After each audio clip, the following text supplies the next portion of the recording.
So many will call this a time of uncertainty, meaning that we can't actually predict the future. We don't know what's going to be. We don't know what's going to happen.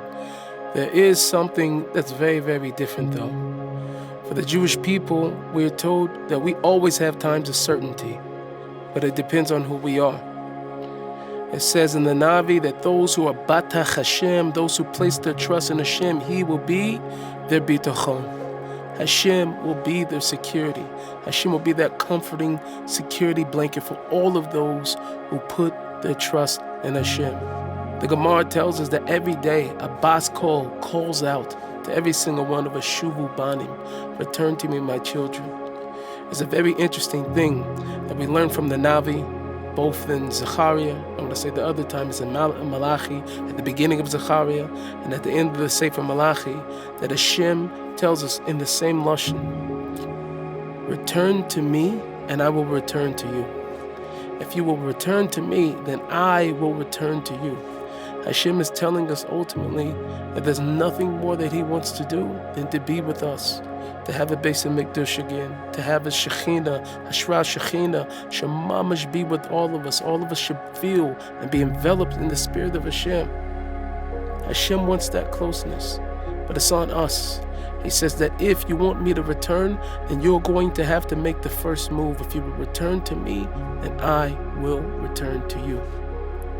Now, it's very, very difficult for us to hear that voice because all of us are going about in our lives and there's so many different things, so many distractions. There's never been so many distractions like there are right now in this generation. And they're coming from every side. No matter where you look, there's always another distraction and another distraction.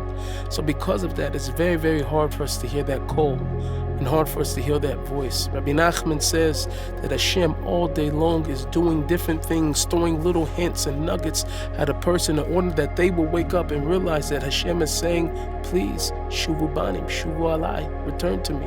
Hashem is saying, return to me, my children. Now it's very, very hard to hear that voice.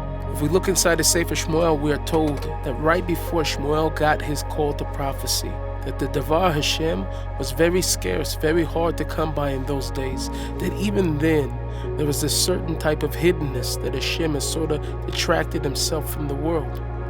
Shmuel HaNavi is sleeping inside of the Mishkan, and he hears the voice of Hashem, Shmuel, Shmuel, and he doesn't know what it is, so he goes and he wakes up Eli, the Kohen, who was the shofet of the people at that time.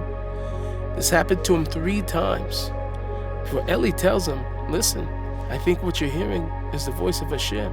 Go back and lay down, and if He calls you again, answer and say, Aneni, Hashem, here I am. Now we're living in very, very different times, but Hashem is calling to every single one of us.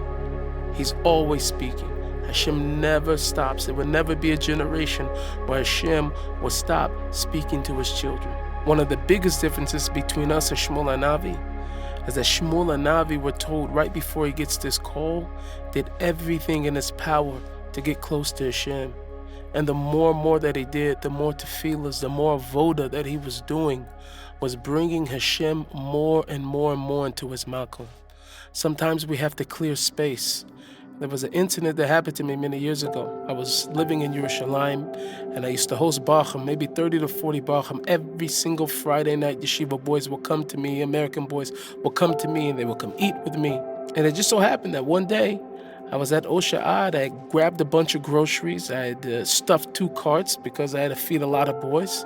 And I was standing outside. This is before I had a car. And I had to wave down a taxi cab.